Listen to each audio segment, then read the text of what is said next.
The Alternative Dig Talk. Real issues, real talk.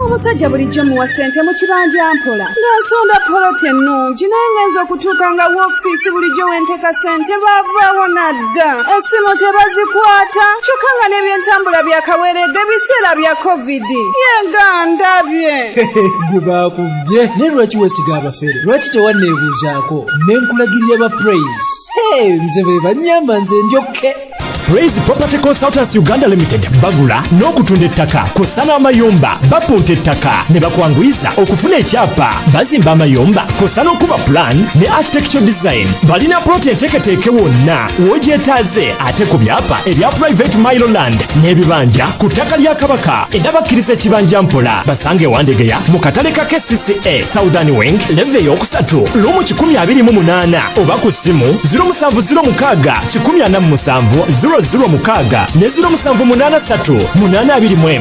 918.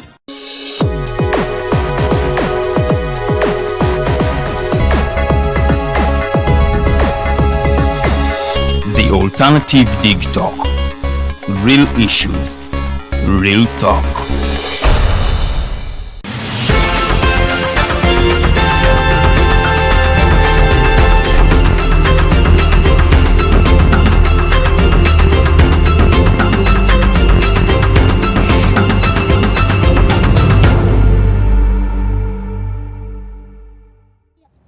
Good morning, ladies and gentlemen. Welcome aboard. My name is Edgar Mathew Karuhanga. It is a wave of COVID-19, so everybody's trying to stay safe, keep safe in whatever they're doing. Apparently, the doctors are articulating the third wave of COVID-19 to be ravaging Uganda soon. So, ladies and gentlemen, let us stay safe because this disease is really serious and it has claimed a couple of lives in our country. But yes, after we talk about COVID-19, let's talk about everything that has been happening in the country and all over the world right now. We have a couple of stories that have been trending in Uganda and outside Uganda following a couple of cases that have been, a couple of things that have been happening in this country. Today is August the 30th, 2021. We are back, we are better. We promised you to have a conversation with Uganda every Monday to Friday from 7 a.m. to 9 a.m. We are always here in Uganda's first ever digitalized mobile studio where we traverse the spheres of the country in order to bring you the people that you would always want to have here on the show. Listen to their views, ask them questions and hold them accountable for those that are really accountable about these things. Remember, this show is proudly powered by Praise Associates, property consultants, Uganda. They are located in Wandegeya, and yes, you want to sell land, you want to buy land, there are people who actually deal in this: commission agents, land dissemination, estate development and management. Praise consultants, property consultants have got you covered. Their numbers, I will be reading them in a few minutes from now, but you can find them even on their social media platforms. They are always there. But the number is 0706 14 7006 or 0783 82 19 or 18. Kansome mu lulimi lwaffe luno Oluganda. Numbers z'aba Praise Property Consultant ziri noti musanvu noti mukaaga 14 70 mukaaga, oba namba ya MTN eri 0783 82 19 bebo aba Praise Property Consultants. Osobola okubasanga ku namba ezo bakuyambe ngoyagala kutunda ettaka, oyagala kugula ttaka, oyagala kwera real estate developer, manager, byonna ebikwatagana ku mataka babikolako, bajja kuba bakusortinga mangu. Tugereko mawuli agabadde gatambula mu ggwanga ne wabweru w'eggwanga. Ndoza tutandikireko mu ggwanga erya Zambia. Zambia omwami Kayonde Hichilema yasobodde okubanga alayirizibwa nga president omujja ow'eggwanga lino erya Zambia after 5 attempts, emirundi 5 nga badde agezaako nga bimulema. Ogw'omukaaga we yakomyewo watyo n'asobola okubanga awangula omwami Edgar Lungu. Kayonde Hichilema nno mu speech ye eyasookedde ddala nga yakawangula yakakasizza nti nno Zambia egenda kuba eyamba agenda kuba serving aba Zambia bonna. He is going to be serving all the Zambians at the same time. Nabagamba bonna abamu akalulu n'abatamu akalulu bonna agenda kuba baweereza. Hakainde yayogedde ebintu bingi no yakakasiza nti unemployment agenda kubanga agikolako unemployment y'abavubuka be basinze okubanga balonda omwami ono Hakainde Hichilemo kuva mu NPD, I think, yes, that's the political party. Omanyenta wanyanyo, the National Development, I've forgotten the name, but it's NPMB, I think, MD, yes, something like that. So omwami ono Hakainde Hichilema yayogedde ebintu yagambe agenda ku emphasizing the rule of law. Yes, yagambe rule of law kintu kikulu nnyo mu ggwanga lino e Zambia. Nagambe nebintu byabadde bakola arbitrary arrest tebajja kubanga babikola. So that is what he also talked about, equal allocation of resources. Nayogera ne ku byobugaga ebiri mu ggwanga erya Zambia. Naye nga tetwerabidde bantu bangi n'aba opposition abali mu across of Africa yabagambe mbuno omusyasobola okukikola. Omwabadde n'omwami Robert Kyagulanyi Ssentamu baade bamuyise I think okubanga abeera ku swearing in y'omwami Hakainde Hichilema. Teyasobodde kubanga agendayo ndowooza waliwo ebifaananyi bye mbadde mulaba ku mukutu mabega kawo kyeka babadde mu nsi eyo babadde mu Europe yadde ne chairman Nyanzi yali ne Louis Rubongoya babadde ne Nubian Lee. Yes, the whole crew was there n'omwami Kyagulanyi Ssentamu, so they were not able to go to Zambia.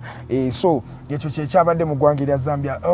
Gwe mulundi n'ogusoose in a couple of years okulaba nga Africa really comes out to an opposition candidate comes out in an African setting, in an African country okubanga asobola bangambi wano it's UPND, United Party for National Development. Thank you so much Rogers Tuliahabwe.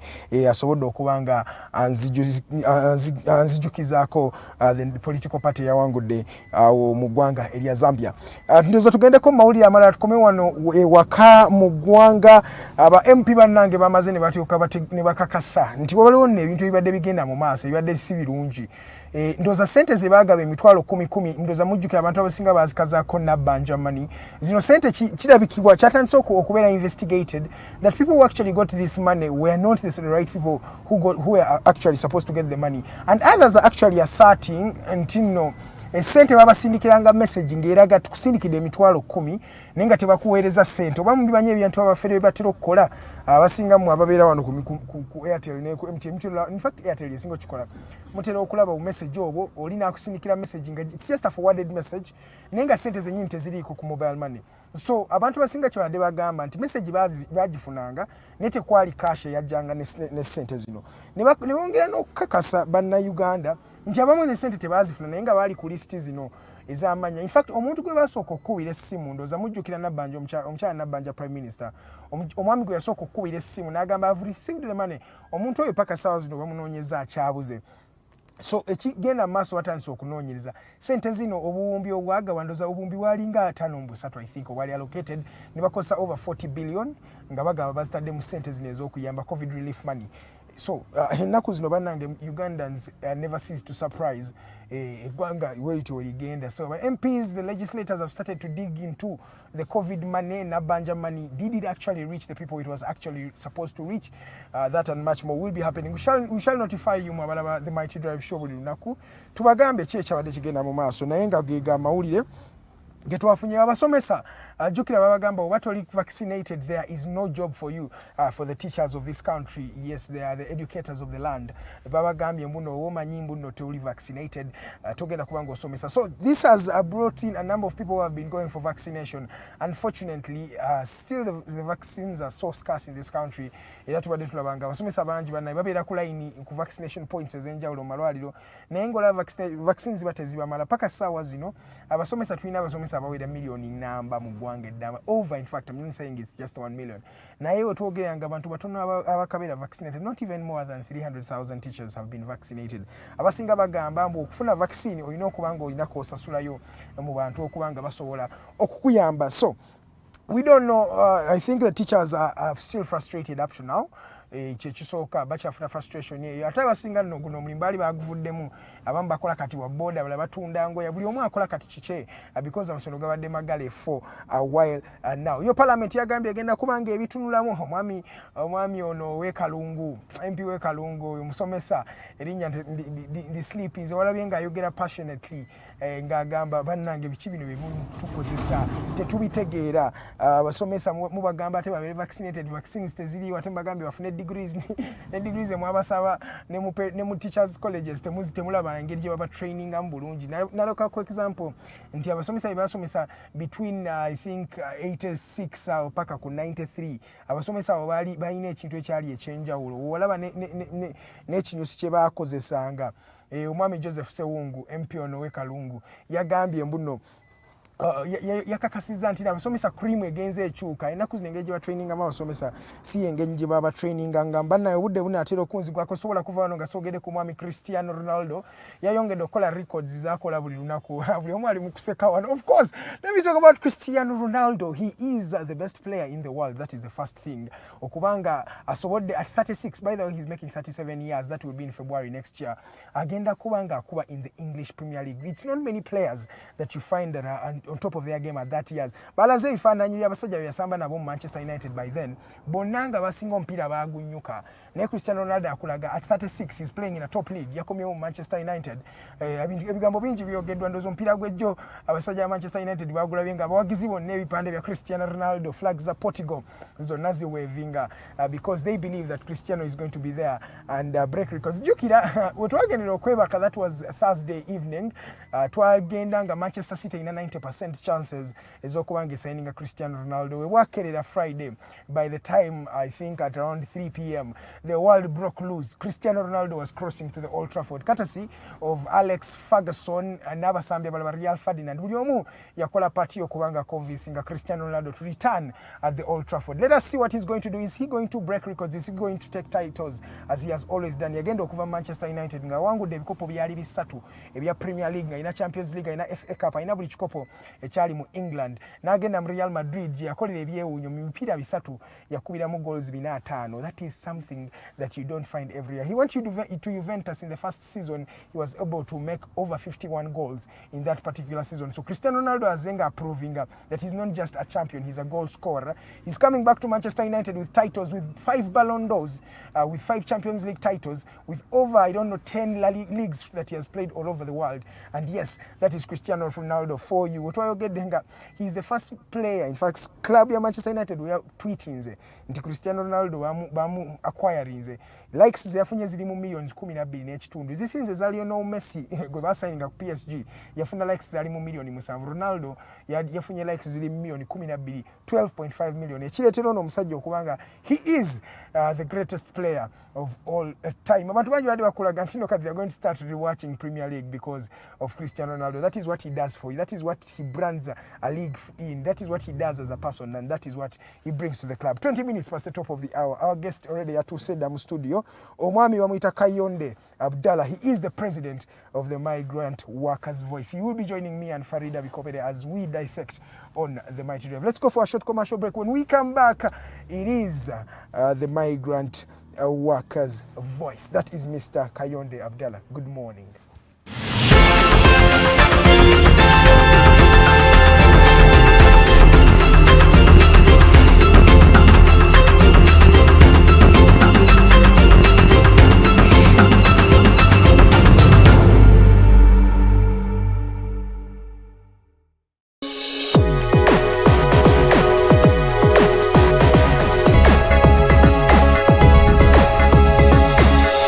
Alternative Dig Talk.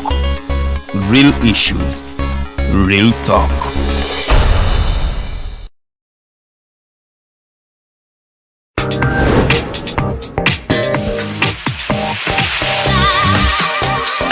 Hello beautiful people, you're welcome to the Snap Talk with your girl Teddy Tenjo every Saturday right from 6 to 7. It is your responsibility omwana wo kubeera mu nyumba nga teyasuze bweru mbo bamubanja rent.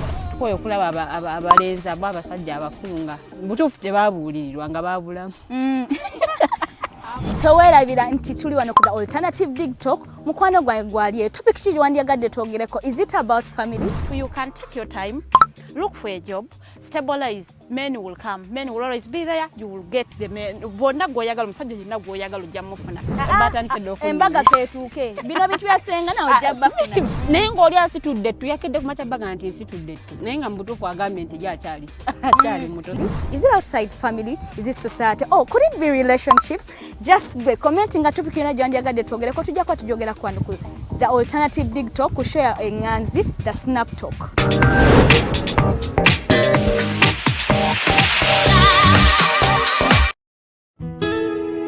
Omusajja bulijjo muwa ssente mu kibanja mpola ng'asonda poloti ennungi naye ngenza okutuuka nga woofiisi bulijjo wenteeka ssente bavaawo nadda essimu tebazikwata kyokka nga n'ebyentambula byakaweeregga ebiseera bya kovidi yenga ndabye gwe baakubye naye lwaki weesiga abafere lwaki tewanneebuuzaako ne nkulagirira ba praise nze be bannyamba nze njokke Praise Property Consultants Uganda Limited bagula n'okutunda ettaka kw'ossa n'amayumba bapunta ettaka ne bakwanguyiza okufuna ekyapa bazimba amayumba kw'ossa n'okuba plan ne architectural design balina ploti enteeketeeke wonna w'ogyetaaze ate ku byapa ebya private mile land n'ebibanja ku ttaka lya kabaka era bakkiriza ekibanja mpola basange ewandegeya mu katale ka KCCA Southern Wing leve eyokusatu lumu 128 oba ku ssimu 0706 006 ne 0783 821 918. Hey Ugandans, I'm Lieutenant Colonel Kiki, the Deputy Defense Spokesperson and actually the Deputy Spokesperson for the Uganda People's Defense Forces. I was hosted on Alternative Dig Talk. I encourage all Ugandans that this is the way to go. Always watch, participate, give your views and ask questions on Alternative Dig Talk. Dig Talk, the way to go.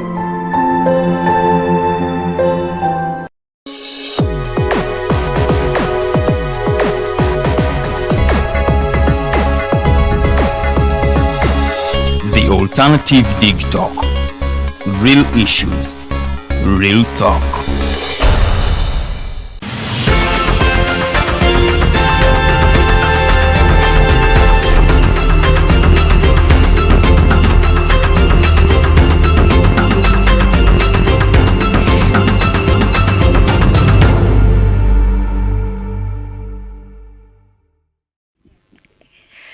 It is a Monday, the 30th of August, year 2021. A very good morning to you that is watching us on the Alternative Digital. It is the Mighty Drive. Find us on Facebook. We are live. The page is the Alternative Uganda. Mukwana tanazukuka yanguwa mbiro sambia ko. Wake up and go for work. Wake up. Hey, people sleep even up 11 a.m. You joke with the Ugandans. People sleep up to 11 or even 1 p.m. They wake up to eat and then sleep again or watch a movie. But I want to remind you that it is important to go and work for your own self and don't burden other people with your own problems. Wake up and go for work. It is a Monday. Start your week with deciding, making those beautiful decisions in your life. It will help you in the future. It will actually guide your week. Instead of you thinking, okay, I am here, I don't have where to work. Others saying, you are telling us to work where? Find something to keep you busy. Yeah, you might not get a job because we do not have jobs in Uganda here. You might not get one, but find something that makes you busy. Yeah, be innovative, get a skill, because in this Uganda, people are not looking for degrees. They're looking for skilled people. So please add something to your own self. With your degree, go and get some skill that people will look out for you. We might all have bachelors, but Edgar might be very good in a certain thing and they will pick out on him not because he has a bachelor's, but because he has a skill they don't have. So employers will look out for him. So I'm telling you, please look out for something that will make you stand out of the crowd.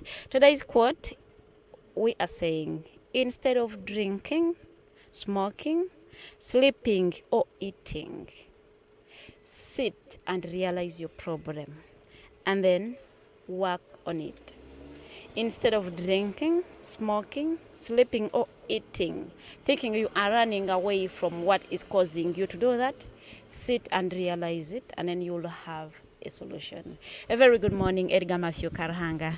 I have Mr. Abdallah in the studios. Twogera ku bantu abakuva wano ne bagenda ne bakolera ebweru wa Uganda. abo benyini betuba twogerako olina mwanyoko olina muganda is out of Uganda mukwano oba ali Kenya Tanzania UAE byona yona tugenda kubanga ate twogera ku rights zaabwe batulogonyezebwa bo bayambibwa batya so we have the right person in the studios nkujjukiza nti mukwano the page is the Alternative Uganda. Go and share, like, and invite people to come and watch the show because a lot of girls are fleeing the country to Arab countries. But are they protected? While there, some are killed, others are mistreated, others are prosecuted. In the courts of law, do they have protections when they are there? Do they have interpreters? We want to assume when you are taken to their courts of law, let me say in the Arab countries, do you have interpreters there that, okay, they will read you the case in the language that you don't understand and then someone interprets it for you? We have the right person to answer all those questions here. So nkujjukiza nkukubiriza yangwa kombirombiro. I have Edgar Mathew Karuhanga and we will be taking you up 9 a.m. Edgar Mathew Karuhanga, you look handsome today. As always. Thank you so much, Farida, Bikobere, and the guests. Indeed, someone has asserted I look handsome. Who am I to look handsome? Thank you so much. You look smart as well. Donned in the yellow, and I don't know this color, but I know it's Flora. And we are not the only ones who are smart on the Monday. Our guest, Mr. Kayonde Abdallah, is also anekanye. Mulumi Uganda, Iwatero Gamba. Musuti yenali so glamorous. He is from the Migrant Workers Voice. I think it's an organization, I don't know. And he is the president, so we shall be having a conversation with him at Wulide. Before we even delve into the discussion, I want to say, Mr. Kayonde, I think you're doing a good job, and thank you so much, because the fact that I listen to the word Migrant Workers Voice Association, that is already enough for me to know that you're doing a great job. Sebo, tukwaniriza ku Mighty Drive, webale kubango twega seko. Assalamu alaikum wa rahmatullahi. Yeah, kisobola Farida. I'm so grateful. Era ndi musanyufu kulwa following jimunyi nanjiraba y'amaanyi ddala. Era n'okukyazibwako mu studio eno ya the digital talk. Ndi musanyufu abatugoberera baganda baffe abali ku byeyo. Tubeera nabo. Bw'olaba nga channel nga zino zituuse okubanga nazo zirengera ewali ekinyusi.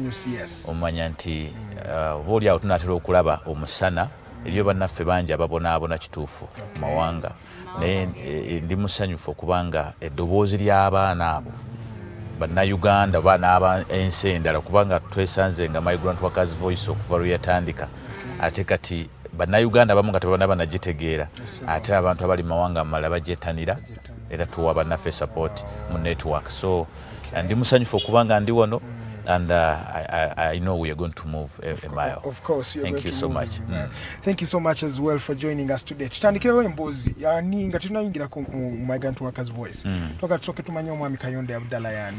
Kayonde Abdallah amanya amatuufu gali Kayonde Abdallah. Yes.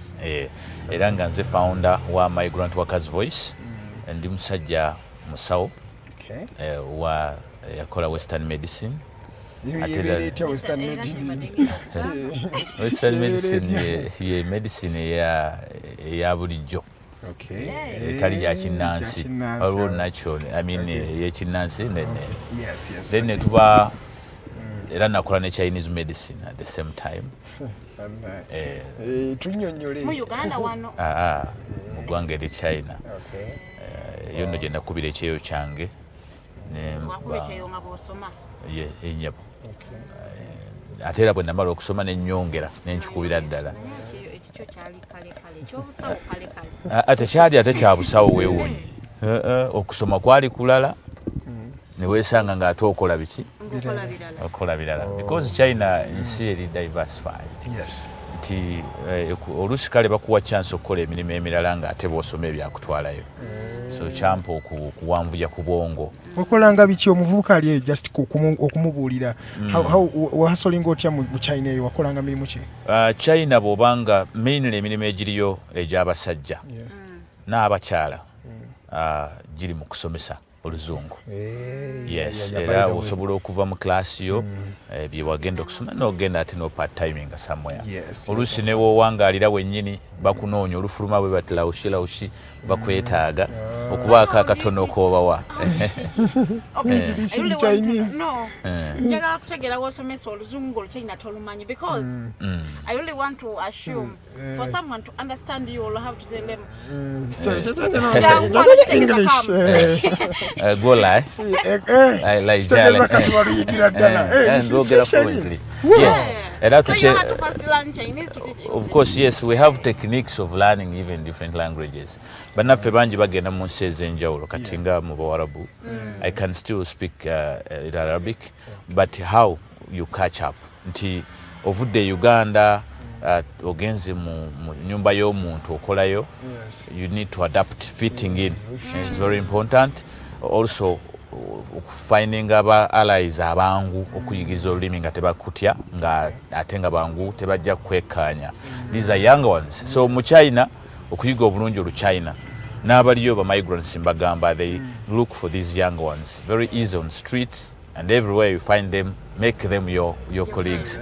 So they easily teach you and then you catch up very fast. Even bwe kituuka nti oba ofunye challenges anywhere, katugeza oyogedde ku baana abafuna emisango mu court and or whatever, you already know how to answer yourself and how to excuse yourself and survive. Okay. So osomye Chinese medicine kyekirala otubadde tukyeyongera just akabadde commercial for my career. Yes, tujasooka tukikomya because the topic for a day is about our workers' rights and also the migrant workers. I'm trying to also to do some other stuff behind my career to see that the lives of these Ugandans abroad, not even Ugandans alone, but the migrants, the migrant workers, is seen as important. Me, I see that each life of a migrant worker counts, like any Ugandan here. Okay. As they migrate to Uganda, and Uganda values any migrant who comes here, they are not frustrated. We have a little bit of comfort here. Yes, that's so when they come, they enjoy it, the environment and everything. Yes. So when they are here, we hope the way they are not oppressed here, we can get it at a win-win the other side. Okay. It is not oriented enough among our members who live to go to other countries. Okay. Most of them go with fears and phobias I mean, when they reach the other destinations, they feel inferior. Yet it isn't that. Okay. I mean, when you watch the migrants who come to Uganda, they become more comfortable than us. More comfortable. Yes, so yes. the same way you should feel. But there is a reason lwaki abamu they start feeling that inferiority when they reach their side. Okay. So many frustrations. Yes.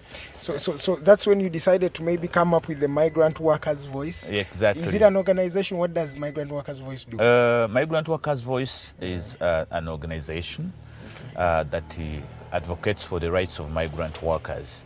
In the due course, in our advocacy and our objectives, we intend to lay down all avenues that can bring up a migrant worker in whichever way.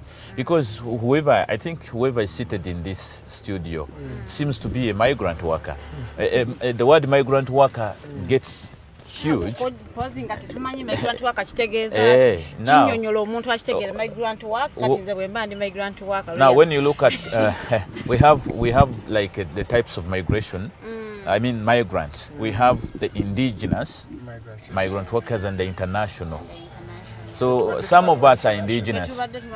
I'm a migrant worker from Masaka, and others maybe from Barara, Kiruhura, Kapchora, and all the other sides. So even the president of Uganda, President Museveni, is a migrant worker. That is what they assert. We are not asserting. He's not born indigenous. He's not born of Kampala, where he resides now, and he works from within here. So I believe every migrant worker's life counts, and the rights have to be protected. We don't need to go into the attacks of one another. Yes, simply we don't embrace it here as in to recognize it. Our multicultural differences in one way can make us be the migrants. You migrate from Masaka. It's not your, I mean, here is not your homeland. You're from the other side. So at some time you feel like you have to go back home and feel comfortable. So that very feeling you have is what a girl in Saudi Arabia has. You get it? Yeah. So You see why there's a difference? Because here, yes, no. When I'm mistreated or even threatened, and the boss has my passport. Even here, we have people who are frustrated within Kampala that migrated from maybe Kasese, but is here being frustrated. They are there. Yes, They are not home. They feel like they take me back to Kasese and because So such things happen. So when we begin embracing it from the grassroots, we observe our colleagues like that, then we begin respecting them, not seeing them as strangers. Then we can be able to tell the Arabs to begin also seeing our own, or even any other nation, that any person from another foreign land or any other place, please, is welcome. He has a right to stay, to life, to any human rights. You don't need to oppress or suppress that person to look as if because he's coming from many far. people have seen the migrant workers as modern day slaves. No, I want to use that word because that is what they're saying. we get to jump or to dive into that very fast, but that comes because we've not realized where the grassroots is. Like I've been explaining, there are even indigenous migrant workers here. Are they slaves? No, but international migrant workers I'm coming on that. Yes, there is that element of slavery that comes in. So now, how do we do if we are to avoid the slavery element within the migration? We have to organize the migration, because migration itself is a liberty. For instance, if you have challenges in Uganda, nobody can stop you here. Mere stopping you to exit Uganda is a frustration of your right. So for any case, like you've seen, the Afghanis are migrating because of the political instability the other side. Yes. But for me here in Uganda, I tell government direct, there is economic instability here that is making many people migrate or get to go the other side. So there are many issues that come that will force you to go okugenda mu mawanga amalala. Therefore, it cannot be a modern day slavery if at all engende eno bagyorganizing nze. Let me tell you how it is a modern day slavery. I will wake up one day here, I want to go to work in Dubai, and they will assure me I am going to work in Dubai. Reaching there, the person who takes me there will sell me out to some other person. And what happens there is they have something they call kafala system. This kafala system binds you to your employer. Exactly. They will take your passport. You have no rights there. That is slavery.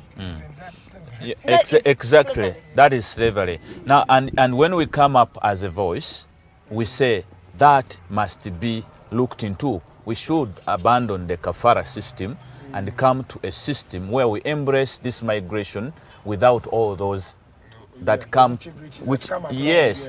For instance, now for anyone who lives in Uganda, Uganda came up with a statutory instrument that allows Ugandans to be externalized for work. This in itself has loopholes. It has weaknesses, which we are fighting. We say they must change, because in one way they are supporting the kafara. A girl cannot live here tied up onto someone, and still you say this system right from Uganda gives someone to be externalized when he has not put in anything. Yeah, because it's supposed to have in one way you are promoting debt bondage. So you are selling someone because exactly. System you have no so they are tied up. You understand? Passport, now, every right. I will tell you how it comes and where is it generated. When Uganda lacks enough jobs to employ everyone. That's one reason. Another reason, alternative incomes. Yes, then when Uganda fails to stand up boldly, especially the Ministry of Gender where the minister has got to hit the floor of parliament and insist on the minimum wage bill. That one was trashed by the president himself. He says he can. Let me tell you, politically, he has to crash it because in one way, when he sings a chant of cheap labor, then you cannot bring minimum wage. Yeah, that's the thing. Cheap labor under industrial whatever. Industrialization. Exactly. So there's a total crash, and you heard him recently saying that he is not so much of the labor migration. Yes. Yet he earns billions from exporting labor. Do you know, like I would say I'm a Muslim, Astaghfirullah. If you say a Haji or someone who calls himself a Muslim, right? Yes. Then he owns poker joints and bars, but he doesn't appear there. But he's completely the owner. And he's getting money. The profits come every day. He says, I'm a Muslim. That's a paradox. Me, I don't believe in whatever. But in the evening, the boys report. Yeah. This is what President Museveni is doing. He said, frankly, he does not support migration. Yes. After he said, but why are these Arabs given license here to take our girls? We said the Ugandans should be the ones to take. What are you talking? Are you just praying on our heads? So His Excellency, me, I want to advise you. No, I'm not getting political, but in one way, whatever he does compromises the rights of workers. The citizenry is being affected. So I don't want to be political. He's free to do his political whatever. But what I'm saying, when it comes to these issues, they are very sensitive. Lives are being lost. You cannot pray around people's heads like that. When you say that you support and then the other way you don't, we get around $1.5 billion from the migrant remittances. It is so important that the country looks into this lucrative business they are doing and embrace it. One, to organize, to put up the systems that can support this yearning migrant worker whom they have not provided here. There's a challenge of systems, I don't know why. Systems are weak. It's like a body. When a system gets challenged, it already fails the whole body. Yes, so we are calling upon the government and all the stakeholders to know that it is really an inevitable thing now. You have created it yourself. The frying pan is going on of unemployment here. Everyone is jumping out. Yes. No matter what, even if you bring whatever Afghanistan is here, we embrace it, but still yours will continue, right? I saw a signpost as somebody was joking on social media. He put one thing, one picture on top showing the Afghanis coming in and said these are refugees. And then below he put these girls exiting the airport saying ababunda bunda. Right? Yes, that's now how do we end into organized slavery? Sorry, may I call it organized trafficking? Because when you start, you say I have put a regulation to cater for those who go to be externalized and work safely, but when they reach there, they almost suffer more than those who were trafficked. What are you preventing? This comes because there are gaps in the regulation, in which case the people who are fixing the regulation are only having interests of business, the interest of earning. Yes, when you ask who are those people that sit to revise these regulations, do they consult the migrant workers leadership? But the government also says that these people, some of the girls who go and other migrant workers, they go mwankwetu, let me use that word. They go using not clear means, and some use companies that are actually not even registered. So is that a blame that has to go to the government or sometimes what is the people themselves? What is the purpose of a registered company? What is, if you can give me maybe an explanation, what is the purpose of a registered company? Just to be in line with the government and the legislation. It is an address to track someone who is given a job abroad, right? Yes. It is an address. But government has used this address to oppress the Ugandans and also frustrate the workers' rights. How? How so? When you look at the standard employment contract of Ugandans who are working in Saudi Arabia, the domestic girls, I mean those who work in the houses, it says this man or this woman in Uganda who owns a company, in himself he represents the other worker, right? The girl on the contract. And therefore, even if a girl doesn't sign a contract, this company can sign on behalf. You see where things are begin to So be that done. they're already behind- taking the rights of the girl before we exactly. start, yes. 2, they say now when the girl reaches there, it is we in Control. the section, this article 69 on the regulation, that regulation, it gives the powers to this company that for whatever the welfare, everything, it is this company to make sure is responsible. Now when the girl reaches there and she gets a challenge, you have seen it several times right from Madame Nakarema, when she comes out, and even the Minister of Internal Affairs, wherever there is a girl who has been reported having issues in Saudi Arabia, even when we know, even when labor officers in the Ministry of Gender, they know what we call a tripartite structure, which embraces an employee, employer, and the government. Omukozi, omukozesa, the government. They come back and attack a job broker. Ona omunoonyi w'emirimu ng'omuntu apangisa anoonyeza amayumba ku kyalo aganoonya ye n'akutwala ku nnyumba eno n'olondako gy'oyagala bw'omala ogiyingira n'etonya oluvannyuma lwa wiiki oyita bulooka oba onoonya landiroodi there's a hoodwink anti mpulira gwe wagisiima n'ogiyingira nga tolaba listen to me eyo choice gwe aba agitekinze. This is where we call on even the migrant workers to respect the decisions they take. You choose to go into the slavery we've been calling it, try to find a way to know your rights.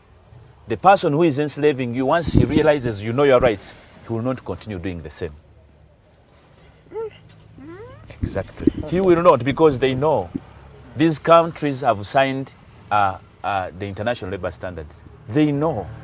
Personally, the one who is employing you may not tell you that he knows about these standards, but once you speak like uninformed, they always know. We have done it. So what I was saying, that when it comes to we as Ugandans, I mean as migrant workers, being told that when you have issues in the house or wherever you are working at your workplace in Saudi Arabia, when your boss frustrates you, then the blame will come to the one who represented you here, the company in Uganda. I want you to know, the companies in Uganda, they earn a profit from us, from the other Arab. Actually, an Arab pays around around 18 millions, 15 to 18, ranging. Yes, buying a girl. Me, I call it buying. For them, they call it sponsoring. But if at all these girls are told, and if at all these bodies that support migration do not support the politics of unemployment here in Uganda, then they shouldn't talk the politics of people should go freely or being sponsored to go. That sponsorship in itself means you are being put on the rope, which you have to pay back. That's why you hear girls, once they have issues in the house, they are being told, Sasura odeyo. You came here, I paid for you. So, mwana aliyo mu kiyumba kimanye. Olusi tuyinza okuba tetuli ku level eri gye muyinza okulaba nti tukinyonyodde mu ngeri naye tukijjayo okukijja mu bitabo bino bye babakweka. They are well decorated notes ezinyonyola kino, but they don't implement it simply because the industry is still virgin. People who woke up to do this were traffickers. They only realized there was some money coming in the country. Omwarabu nawe yalinga emitwalo 10 ejja dollar in just minutes. Right? Kati sente ezo zaali nnyingi nga babayita several times mujje mutubulire. Sente zino zaza zitya bagenda okizuula nga baatutte baana. So they began to advise them, please organize. Until some of them organized and organized. No. They organized and organized until they formed what they called UERA. This is a clique of organized brokers, the job recruiters. I mean, those who take girls and boys abroad. These people are just listen to me. Yes, they are organized in their association as employers, right? I mean, as the brokers, right? You understand? It is their liberty, and I support them. Because if they were not organized, how would the Ministry of Gender know them? So when they got organized, now Ministry recognized an organized entity. They brought them close. and the ministry now, since 2005, they gave them a statutory instrument to use to regulate them. Eri muna Uganda ali wogera statutory instrument takitegera kichotegeeza munnyonnyole kichotegeeza amateeka baba wa ekibago ebbago eribafuga eribakugira ku bukwakulizo butaba balina okutwala kola emirimu gyabwe. Yes n'ennaku zino IOM egezaako nayo okufominga kibayita ILIS oba enkola eri ku international level ng'abana abatwala abantu ebweru bagiyitamu okuba screeninga ng'ekigendererwa ki lwaki gavumenti evaayo n'egamba abana abatwala babe organized lwaki IOM oba UN evaayo n'egamba abana tubagire. For instance, they have seen the good they have to the country. They remit. They have a purpose. And secondly, bayina emirimu gye basobola okuwa abantu. Now, as advantages being there, it doesn't mean tekuli disadvantages. In one way, advantages ezo zifora straight nze ate what would be the rights of workers, which we are advocating for. We are saying, yes, it's good. It's good to promote safe labor migration. But where do we go wrong? If it started when the workers are still young, sleeping and informed, it is time now for you, abakozi abali eyo kuzuukuka. Kayonde is telling you stand up. Stand up to your rights. Nobody's going to... Yes. Bwemunate mukitegedde, these people are going to keep in bed cooking anything and they will serve it to you. And by the way, for them, they will just cook up anything, but you're the one who feels the frustration. Exactly. Now you've seen, yes, you've seen the ministry coming up to amend, quickly fix the regulations. That is the Uganda we are policy, warning them, fixes. they are just joking. You're just because, working on the wound. They will again be forced to problem, refix what they have just fixed because it's not yet over. We are saying the migrant workers, as an organization, we advocate that they should have an association, which is already in existence. Yes. That we already advocated and they registered as the Migrant Workers Network Association, which is there. So if we are to observe the tripartite structure which I talked about, yes, that issues of labor, bwaba nga waliwo gender balance, ngera namwe mweyita ba Ministry of Gender, please walk your talk. Just reason. Bw'otunuulira empandiika yaabwe, they only side up with the brokers. How are you going to protect the workers' interests or the workers' rights when you are supporting a businessman? This is a big question. Era abali mu media mbebaza bwe muvaayo bino emitwe n'ebiwanika. Every migrant worker should ask, omanyi baba mbanafa abatwalibwa. Yes, they are taking advantage because they are taking an informal class. Yes. So being informal, bambi, bamalizanga agenda bukikumuguwa. Babalimbalimba nti tokisobola, and yet when they are being signed for, they tell them you must be they don't give you a chance to read your contract. Yes, they say you must be 21 and above, not even 18. 21 and above, and you don't exceed 38. Kitegeeza oli mukulu ekimala. Ekyokubiri, if they know they are taking the right people who qualify, why would they underestimate their capacity to lead themselves or even represent themselves in the decisions they take? Yes, because they will say, they just divide and confuse, right? They confuse them, weaken them, threaten them. Kubanga baba batwala babagamba signing botukayo notakola oyina okuliwa zino date what bondage kitegeeza ono mwana omutadde ku nkoligo agenda tukokolera mu kutulugunyizibwa because atosasula kituufu agenda tukokwagala okufuna obwekyusizo nga gogamba sasula omutiisatiisa.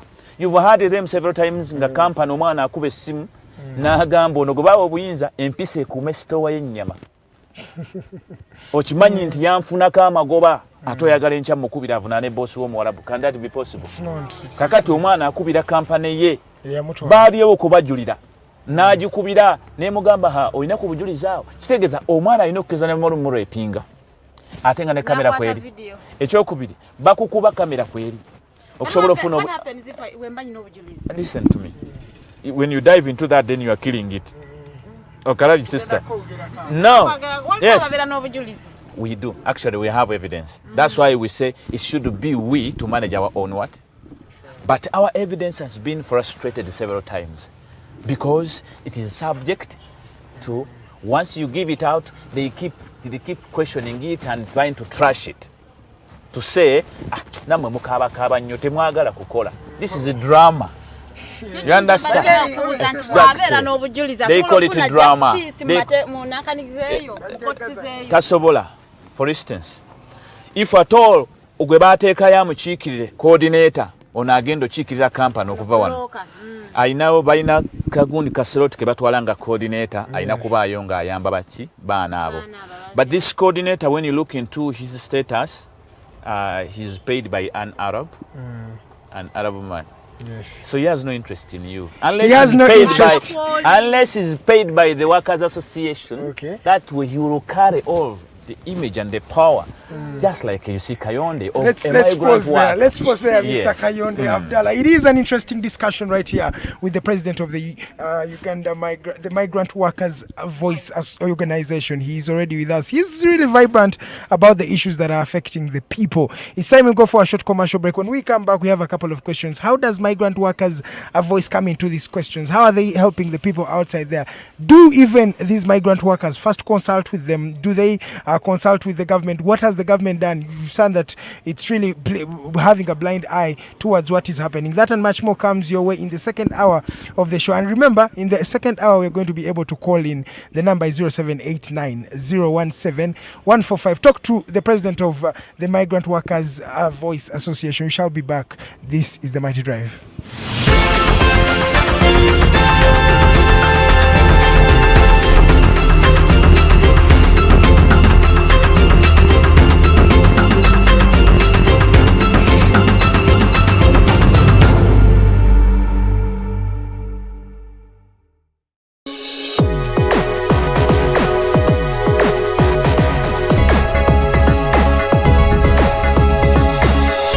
Alternative Dig Talk.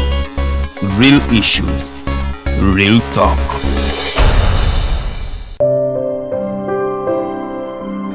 Hey Ugandans, I'm Lieutenant Colonel Kiki, the Deputy Defense Spokesperson and actually the Deputy Spokesperson for the Uganda People's Defense Forces. I was hosted on Alternative Dig Talk. I encourage all Ugandans that this is the way to go. Always watch, participate, give your views and ask questions on Alternative Dig Talk.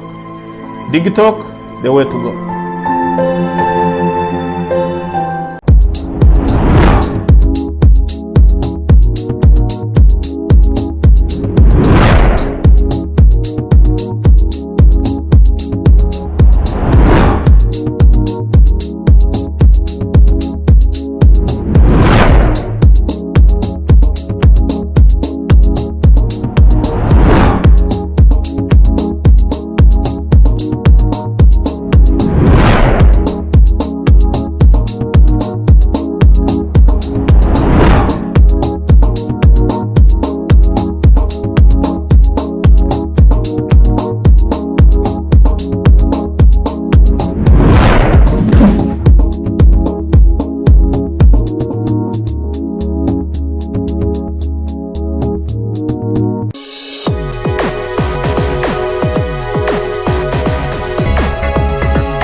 Alternative Dig Talk.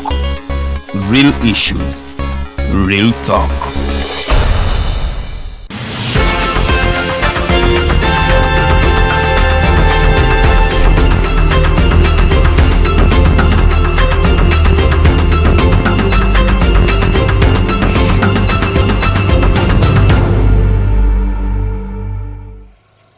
Tukulikeyo mu kuwummulamuko tuli mu kitundu kyaffe ekyokubiri ekya program The Mighty Drive. Nenga njagala okutegeeza gwe munnaffe ali mukola essente wabweru wa Uganda, naawe ali mu Uganda wano nti oyagala kugula ttaka, oyagala nnyumba ewedde, oyagala basobola kunonyeza ploti, aba Price Property Consultants bakugamba munange bo webali bajja kuyambako ate okunonyeza ploti etuufu egenda mu ekyo kyoyagala. Oyagala kuzimba nnyumba z'abapangisa oba oyagala kuzimba nnyumba yo yakusulamu, munange bakugamba nti ate bo webali basange wali ewandege ya South Wing katale ka KCCA, ate omulyango gwabwe room number eri 128 oba osobola bakubirako ku simu eri 07 06 14 706 oba eya MTN eri 07 83 82 19 18 gwe njidda mu luzungu 0706 14 70 06 or 0783 82 1918 munange bagula ettaka basurveyinga bakola obupunta mujja kumbuza surveying kyeki bakuterereza land title basobola processinga ate munange badiringa ne estate development and management munange nawe ayagala okwebuuzaako consultation zibazikuwa bulungi nnyo genda yo beebuuzeeko kugambye offices zaabwe ziri wali ewandege ya katale ka KCCA South Wing room number eri 128 genda yo munange bakuyambe batunda ettaka balina plots mu bitundu bye Nansa na Wakiso Gayaza Matuga yona munange woba oyagadde bakubireko obagambe nze plot yange njagala mu kitundu bwekiti ate munange bo babakane nogwo kunoonyeza plot ate nga gwe olira ku bukalungu mirimo jo jigenda maaso munange mu kitundu kyaffe kyokubiri we expect calls from you our viewers so nja kubanga ate mbasomera namba yaffe eyesimu studio line 0789 017 145 0789 017 145 oba osobola tukubera ku Airtel 0759 13 2310 0759 13 2310 aba Airtel mukuba ku 0759 13 23 10 gwe owa MTN okuba ku 0789 017 145 ate noyogerako n'omugenyi waffe Mr. Abdallah ali mu studio aberenga munange akuwabula oba akugaidinga. I'm still with Edgar. We are taking you up 9 a.m. mulaba yetegese kansoke muwe omusayise wekibuzo sinaisa okibuzo bannange kansoke ntumire ku batulaba Shanita yangambye kwali ali by the wali oman yes kwali we bale kubangola by the topic je togerako ekukwata konyo atangambye mbuno bali banji kusimu so bali mukulabira mu room ya mwe bali kubanga muri streaming live on the Alternative Uganda tubaletede credible expert era kazile mu mbozi no Omwami Abdallah Omwami Abdallah abantu abasinga wano balinga abagamba tebannategeera kati yo Migrant Workers Voice eyingidde etya okubanga ebataasa ate bo bajegaseeko batyo okubanga ba working hand in hand nga wokyogedde because Shanita was admitting to me right yangangamba nti boba ebintu ebiseka tebabisoma tebabitegeera ba desperate osinga bagala kufuna mirimu so kye kibatwale ye fortunate enough ali awanta wali conducive so she's okay but there are very many like her who are really having a bad time so kati gwenga migrant workers muyingirawo mutya okubayamba paka nga bakyaline wano nga tebannagenda eri oba neyo abagenzi eri Migrant Workers Voice yeyingiddemu etya? Okay, being an organization and from our beginning, yes, please. We kicked off and we are fully registered non-governmental organization. Okay. We have to advocate and voice. The name itself, engeri ngabo mukiwulira nti it is a voice. Kati gobanga gwe migrant worker ne kugamba nze voice. Lwaki oba mpalana? Video inakumbulira bizibu byonna embikola kiti kati bwotandika okugamba abo no ayisagambye nti nze ndi wa company nze gambye ndi voice kakati mu ngeri eyo wengambira bankuba kyeyo baganda bange abali eyo muleme kweyawula omuntu anabajjako ekyammwe abaawula n'abasiigira ekifaananyi kirala babawudde era olaba babambaza buli omu uniform ya company ne mutuke ngeno tuke ngebizu byemusinkana bifaanagana naye nga wajja weewaana nze ndi wa company gundi babakola mu divide and rule ekituufu kiri nti standards weeziri togenda tuuke mbu international labour standards zikyukemu ku lw'okuba gwe nakalema no tezikyuka lwalinnya lyo naawe ogendera ku zone restate yes gwe bonoddeyo n'owalana munno bwe mutuuka ebweru akajja obunaku keemanya yes mumutunuulira baganda baffe abasudaani abasumaali abali wano mu kisenyi bwe batuuka era baba bomu naye mmwe mbamanyi ebweru eyo twemanya abannayuganda tetukwatagana tuuka ebweru akusinkana ennaku 3 olwokusatu oddamu mulaba akulengereri naaweta abalala balina yes abalala ndowooza mubala ku social media okumulekerawo okwevuma kyekimu kukibaweebuula ne mulabikanga abali awo abatasobola kuba organized so mulekerawo okuvaayo ku social media okwo ne mwevuma bwevumye ebintu nga bino mubiwagire so Migrant Workers Voice evaayo mu ngeri bbiri one changing the mindset of our own endowooza yes mindset zaffe zive mu fixed eno gye tuva eno ng'omwana mu training center bamulokinze alina just ndowooza ya company ngera company emugambe buli kintu kijja kikola obanga agamba omukazi alina olubuto nti bw'otuuka mu labor ward gw'owulira kajja bisigadde bindekere naye nga mazima ddala gwa abaana abafuna ebisa kati bwe batwe babakola nti gwe bw'otuuka mu Labour Ward omwana tajja kuluma naye nga bya bulimba atuuka yaluma gwe kati gwe bweweesansabaga n'otanywera oba n'otasindika mwana omunyigidde mu magulu ate omufiiriddwa. Success sometimes comes from the hard times when you go to the age. Yes, to the age. So accept that coming. But how does it come? Please follow. Omukazi azaala omwana newankubadde aluma atya tekimuddusa mu Labour Ward agenda amuzaale ku street kulwokuba it's all a process of delivering. No. It doesn't need someone amanyi nti omwana nyinamu kuma for over 9 months because amanyi it is about a process of kuzaala walufuna enkeera tera for olubuto olwandibadde luwangaala emyezi 3 n'aluzaalirawo kwolwo. That is impossible. So patience is one element that you need in whichever way. Exactly. So bw'obanga otandise okufuna okusindiikirizibwa one omukazi alina olubuto kyateekeddwa okumanya ng'anaazaala bulungi. She observes her whatever antenatals n'agoberera obuufu abasawo bamugamba vitamins n'azitekinga naye waliwo strips towa okola and all that stuff because in one way they can precipitate you or expose you, predispose you into the wrong. Abdallah, let's come back to the reality. The reality is these kids are going when they are desperate. That is the first thing. Agenda yasaba. Anti kyetwava tuvaayo ne tugamba okay fenge ekitongole we may not correct you all into a one pool. Twa advocating nga mubeere in one pool. Until then wavayo bamemba abatugoberera era abawerako over 1,000 plus they came up and formed a network association for migrant workers.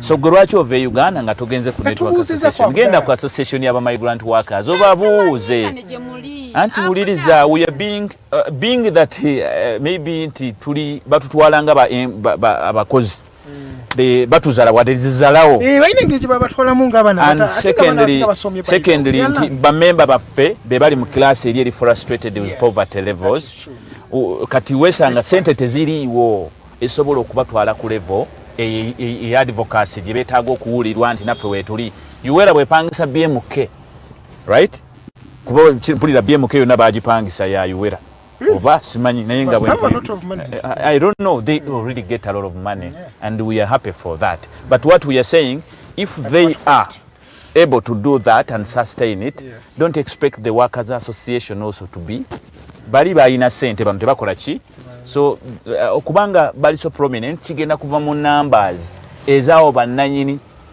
dobozi as in bemwe bankuba kye yabali eyo muganda wange ali mu Oman ali mu Gulf country ng'oli wonna wooli oba oli Jordan oba Bahrain oba oli gundi because bonna abo when it comes to vibrating we vibrate for all of them we agitate for all of them so mugende mu association yammwe nga tonnava wano banno bakubuulira abaakuba ekyeyo bakugambi wammumanyi ne company ntuufu bazimanyi nti eyo company ogiraba esooka n'ekugatta emanyi oyita abaana naye nga slot eyina 2 neyita abaana 2 bonna nebajjako sente ezaki eza registration naki nemudda mu kulindana nga eri bwabaza biwanvu birimu okubba nga okyalina wano okutulugunya kwennyini kutandikira wano omwana gwe babuuza abalyoko babatwala mu training center bw'obanga oyagala kuŋŋamba nti omuwarabu tateekeddwa kunjjako essimu alina okumpa right ya communication lwaki ontwala mu training center Uganda nonzijjako essimu n'abewaffe ne bafa nesisobola nakuziika naye nga ndi Uganda wano bankwese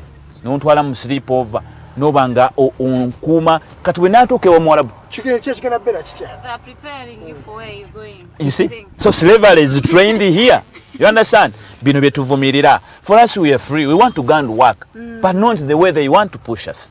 Secondly, Saudi Arabia and other countries that are promoting this kafara system they may not know that the world is changing. I know they know, but the agitation, they don't say purpose or a reason why. Or there is no any noise about the wrong they do. You understand? Who is going to agitate for the wrong they do? Abakazi baabwe baali tebavuga njagala okubawa ekyokulabirako abaana abali mu Saudi. Era nga kingdom egamba no nga babakuumira emabega. Yes. Now until people like we who come out and advocate olumu batusiba n'otusiba. You say no, things must happen in the right way. Mr. Abdallah, yes. Let's do a situation analysis. Ndabi aba overseas agency balance emirimu. Naye ngamba kasoke mpitireko mubaki muba Migrant Voice. Bwe tukansasula sente mumpa guidance ya bwerere. When you go to the organization, of course, everything is free there. You understand? When you go to the voice organization, everything is free. But when you go to the association office, of course, in principle, associations go by membership. You go there, be a member. Association organization. So you have offices for the These are different regulations. Sure, yeah, they are different. But in our advocacy, we are calling on the workers to join. There is no way I can begin advocating for their rights when they are just scattered. You get my point? When you are one, I know now I'm addressing for this. Tebaba wadde kino, tebaba wadde kino. Ne waliwo wetwarwananga nga tulaba abalaba bona abali amomaani, abalaba bali eno, tugamba buli omu ayayana ayogera bibye. Tugamba no, we must speak a coordinated voice. Never ruba lutalo. Uncoordinated troop movements never win a battle. Bachatwawula yawule banga limunamalanga mwe mugamba you cannot organize yourselves. Secondly, how will they bring you on board yet you use the same regulations? Never boli Dubai, boli Dubai. The same regulation externalize you. Nainga atoa bamu ne munsi mwe muri teri yo bilaterals. So the same regulation can support you to go into still to get bilaterals in those countries. Nti as an association mujja kuyimirira mufune bilaterals. Mugambe government kino kye twagala ffe twagala ogenda yokola tusobola kukyerekereza until government will go now and get for you these liberties. Newe munaba musirise kitegeeza you are giving advantage to these traffickers, the traffickers who are looking at anyone as a potential whatever to earn from. It's like a potential when they find you divided, for instance, ugotowulirayo abaana abali mu Saudi nga akube simu agamba mbonebonedde Saudi naye nga yagenda na company n'agamba wallahi siridda Saudi ngenda Dubai naye nga Dubai teriyo straight channel egenda mukosa mu kiyumba bumbuzo wakomba asoma kyenkana ki nakoma mupitu oluzungu numanyi boy girl come good sit alumanyi era agatako n'oluwalabu luli naye ta qualifying with any professional okugenda ofuna omulimu gwa Dubai ogutamusiteke mu kafara. You understand? Era jagenda nga yesunga njagala digital talk egende eyingireke Dubai kuba manyi musobola mu interview nga abaana bano bajja babuli yakibaliko bali kuma street bali forced to call obwa malaya. They are just scattered, so they are forced into the human trafficking that is, you know, taking them to Dubai. Yeah, tukire dala ku kinu kya show eyo lunaku lwa leero. What measures has your organization put in place to ensure adequate protection of these workers that are going out? Before and after they go, by the way, to add on. Measure number one is what I'm trying to expound on, like the existence and the empowerment of the association. That's one. Their leadership will stand up and say no to this.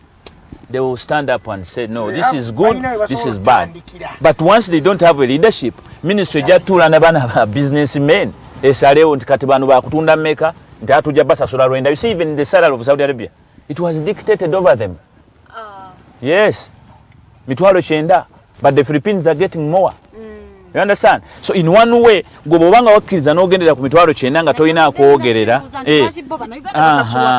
There's a tendency of undermining. Besides, these guys are doing a sell.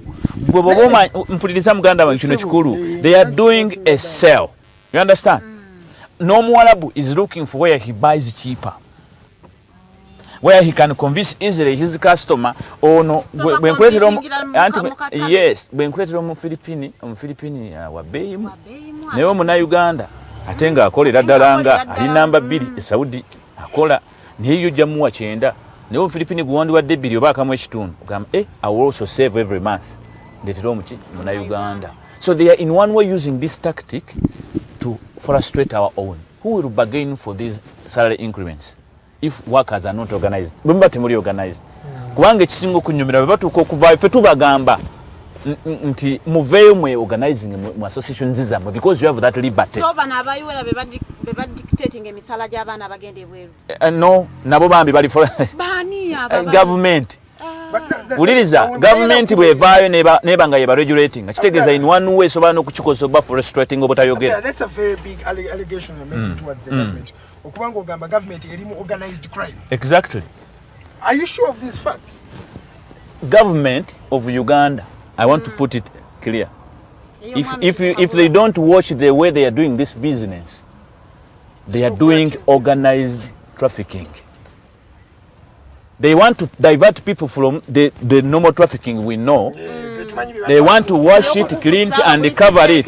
But the end result, what is the end result of safe labor migration? It should be a protection of a worker. Yes. What is the end result? What is the reason for bringing these externalization companies? It is to protect a worker. When you ask them, are the workers involved in the decisions you are taking? No. The president himself, I had him complaining to Mr. Kasaija. Nti ebintu ebiri about finances and financing this whatever. Baita abantu, the real people, to ask them, involve the people.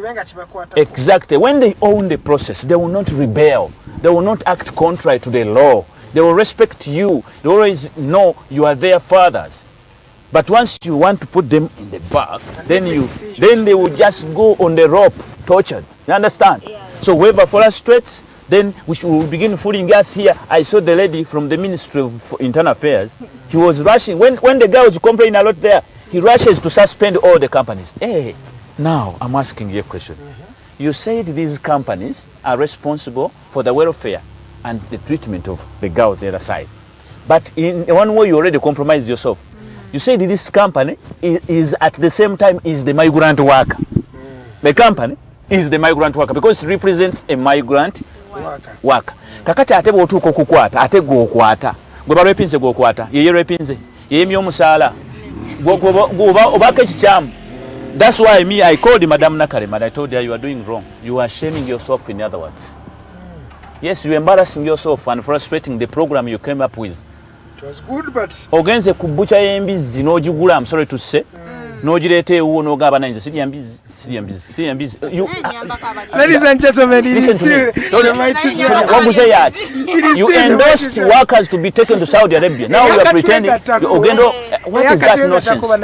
Facebook, the page is the Alternative Uganda ku Facebook. Tulina Omwami Abdallah Kayonde. He is the president of the Migrant Workers Voice organization. He's here representing the migrant workers, the plight they go through, and he was also putting the blame basically on the government, saying that the government has not done more, or it has actually yet it is earning. Yes, and it has actually played a blind eye, and it's actually in the process of, he called it organized trafficking. So if you've just joined us, just know that is the topical discussion of the day.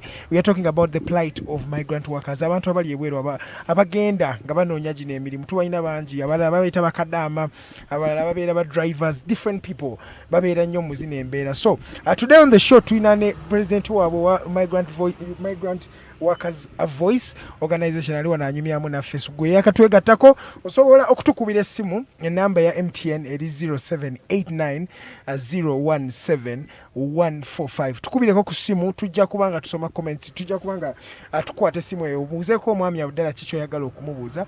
Osobola okugenda ku Facebook yaffe, comments ndaba ebibuuzo bingi, nja kuba mbimubuuza mu dakiika ezigenda okuba nga zisembayo, eddakiika abiri awo tujja kuba twogera naye nga abiddamu one by one. Tweyongereyo n'emboozi n'Omwami Abdallah abadde akyayogera ku ngeri gye bayambyemu bano abantu, abadde akyayogera ku mindset, nayogera ku government. Tukyeyongerayo. I want government to quote for me any law, whatever, that barres migrant workers from representing themselves and why there was a delay. Secondly, I want them to quote for me. Because once they keep on putting workers away, workers will not demand for their rights. Then they will drive us according to the prophets. Yes. Now, once they bring them in, then they will put them on pressure. They will demand things like the insurance policy. Why I call it organized trafficking? It does not carry meaning because there is no any trafficker that has an insurance, any trafficked girl that has insurance. Okay. Similarly, the ones they take to Saudi Arabia have no insurance policy. I prove you. Let government produce one. There are no insurance policy. Which means they are all trafficking. The end result is the same. What are you doing? You are just fooling us. When you begin saying you have organized this work, but you are just targeting your profits. Tell us, frankly. And on top of that, these companies, you are saying they're the ones responsible for the workers. Once workers begin suffering there, now they don't know what to do. They cannot order their Arab boss to turn down the torture. They are just compromised, looking for evidence. Now they begin trying to look for reasons. Yes. Now forcing everyone to go complaining on social media. fooling these workers, yet these workers are supposed to address their issues into their leadership. Yes. That you have a problem, keep record, report to the leadership. The leadership will push on, right, until you get justice. But they are being compromised into bwobogize mwana wange ofumbiddwa naye bw'otuukanga mu bufumbo James bwakutulugunya nyina Jime gyali gwe tofaayo gwe olaba biganye yambala parking ebiyo tambula ovira akasajjaako. They have told these girls several times bwe bakutawaanya gwe bitabuse obonaabona ojja kukyusa ekiyumba. A contract is one. I don't want to embarrass myself okugamba nti I represent a worker who works for one contract and then I want to say he's serving two masters, you know. You understand?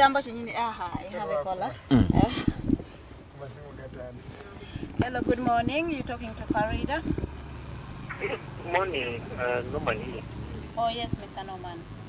Thank you guys for the show, and most people have been and I guess he's one person among a few that you have posted that articulates issues right to them, and this is not with any prejudice as a good citizen. Now, Your network, Norman. Which government we are very well sure as it follows tonight that it has embassies in all those countries where I want to talk about that. Exported. For another one, if I call them slaves, once you consider being taken, I've met them at the airport.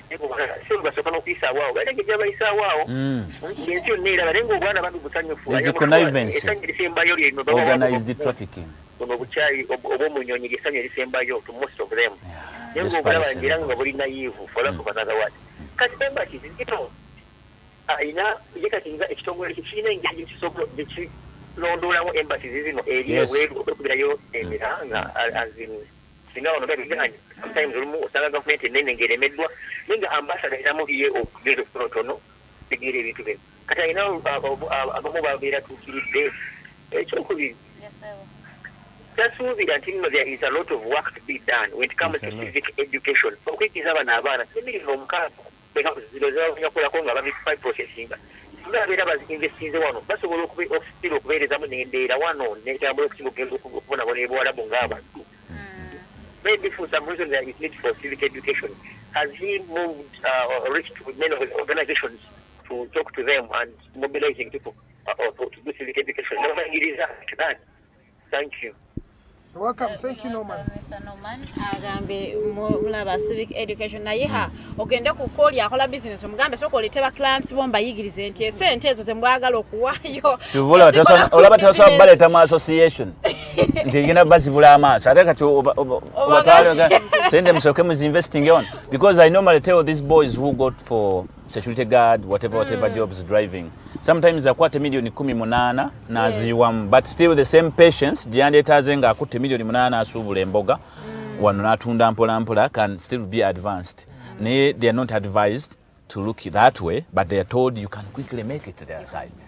But they want, in other words, the meaning is that quickly, please go. We earn from you. Once it is done, kanagwera mweyo. So once they reach Dubai, now they begin saying, "Go gundi go. Jakusasura zetu akuteka. Waliwo ne ransom seba zibaba saba. Atuukiri namugamba gwe nakumalidde mu sente ozimanyi. Bwoba tozisasudde sigala wano passport na atwala buli kimu." Recently waliwo munnauganda gwe twakute bamuyita Kenny abeereyo akwata abawala n'abakozesa. Bw'amala obakozesa bano baali receiving okujja Uganda.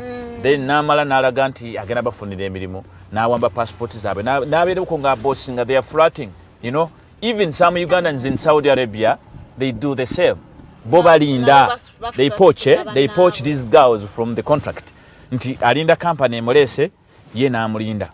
N'akozesa obunafu bwa government okuteekayo emisaala emitono okwajuinga emisaala emitono nti mitwalo 9 ye n'agenda n'afuna gye bagaba akamu ekitundu oba akamu 2 n'apookingayo omwana n'amugamba sala amagezi gonna oddukeyo n'amupookinga n'amala omujjayo kitegeeza amututte mu bumenyi bwaki n'amala omutwala oba amukozesezaamu bingi ebigenda mu maaso. All this is happening because of the disorganization of the wing. They are trying to say nti babayamba naye ng'ate babalese batyo.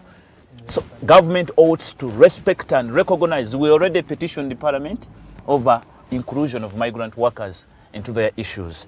Once the migrant workers, because these are the very people who come back to Uganda still and develop it, their remittances, their salaries come. By the way, when you look at that impact alone, we begin then to thank both the companies neba migrants, because they work hard obutabaswaza ate ne bazza sente waka, secondary ne basupportinga economy. Eno shilling yandibadde yagwadda kiki kye nagambye nti wano nemwanyi olusi beerabira because labor externalization esinga emmwanyi kati. By the way, so kati bo babaza nti katoke bana abaana bwe tubatwala balaba dola nyingi eziyingira ne baba basindi olaba Uganda ne betusindika mu lockdown nga teri kulaba ng'osala okumala ndowooza omwaka mulamba. For as long as baleseewo abagenda ebweru, we can still stand. You receive the president moving every day, is happy. Kumbe the guy is earning, is bringing in money, but you don't know. Because now, families who are attached to these migrant workers, the other side, they are in the villages. You will see some people saying, hey, why are these guys not coming out? You say, Kumbe every month, they are being sent something. So government may take a laxity to say bili bulungi, abantu bonna bali bulungi, but not all. Some of them are okay because of the girl who is supporting this family in Saudi Arabia. Secondly, government gets cuts off these tariffs nga sente ziyingira wano. It benefits it a lot. Why then? Omusajja ayogedde ku kya embassies. Yes. Why? Embassies zituuka okubeerayo nga tezirina funds. I have been to Saudi Arabian embassy. They say, but I am making an investigation about how they also place job orders. Wait, elaborate what you mean now. Exactly, which means the sale itself begins from Saudi Arabia. And if at all the money they get from the job orders, the 10 millions per 100 girls in each job order. Remember, each company has 3. I have a call. Each job order, each company has 3. Let's first listen to this one. Hello, good morning. Job orders. What talks Exactly. Farida? It is the Mighty Drive. Yeah, thank you. Good morning.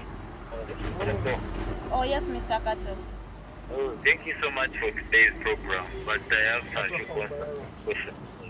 That's all. Yes. First of all, before the company is registered to start exporting workers or labor, I'm very sure there is a minimum security amount that they have to deposit. That one has never been touched. And the purpose of that security is supposed to cater for the people who face challenges as a result of them being exported to work. I'll tell you how the game works. works. As laborers. Yes. So as an organization, because we have seen so many people when they come and they have gone through a lot, they have suffered, not even a single coin has the ministry ever supported the voice. But they have that, whatever. They are aired out different avenues. As an organization, as that organization, Yes. do they have any means that, hey, these people who are actually not aware of such security that is deposited by the companies that export them so that they can benefit after they have made losses? Okay, thank you, Kato. Your question has been registered. Okay, All right. Thank you. If it is very hard as milking a stone to get any single coin, yes, you want to milk a stone, will you get anything? You can't. They talk of omusingo nawo bagongeza gwavudde ku million 5 gwagenze ku 10 to just a company. Bakagala nti gubaayo eyo. Kakati bombuulirayo omu muli bannamawulire nga yali afunyeko obuzibu n'amenyeko banaabonabonera ebweru.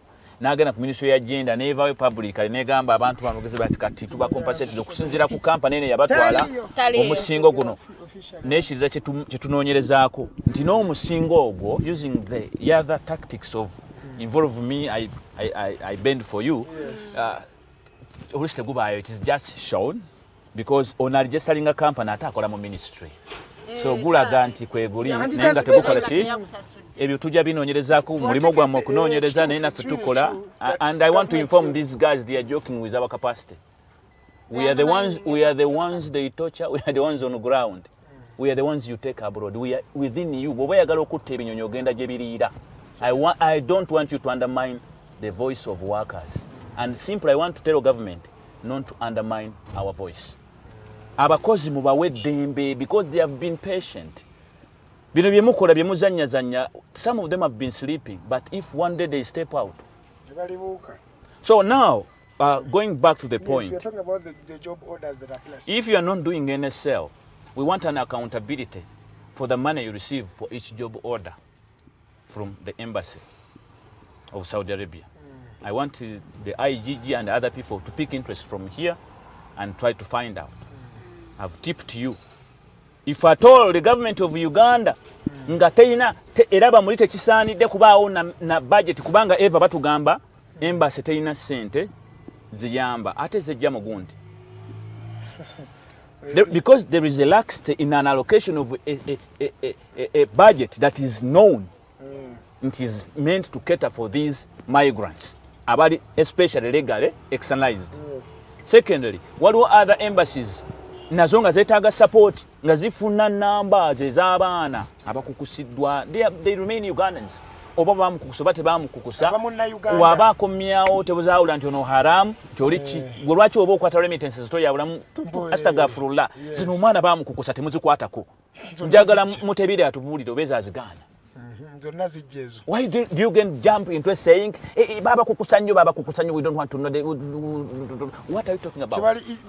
So the embassy owes to stand and protect these workers. So is there any protection fee or any budget that is given to these embassies in either UAE or in Saudi or any other part?